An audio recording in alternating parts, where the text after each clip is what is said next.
ভৌগোলিকভাবে আমরা ফিলিস্তিন থেকে অনেক দূরে হতে পারি, কিন্তু আজকের এই জনসমুদ্র প্রমাণ করে আমাদের এক একজনের হৃদয়ে বুকের ভেতরে বাস করে এক একটা ফিলিস্তিন। আমাদের হৃদয়ে বাস করছে এক একটা গাজা, আমাদের হৃদয়ে বাস করে এক একটা আল-কুদস। চিৎকার করে বলুন ঠিক কিনা?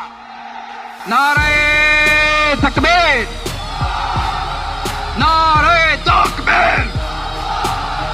দিন ইসলাম, দিন ইসলাম। ফিলিস্তিন, ফিলিস্তিন। Al-Quds, Al-Quds. ফিলিস্তিন, ফিলিস্তিন। Al-Quds, Al-Quds. আমার ভাই শহীদ কেন? জাতিসংঘ জবাব চায়।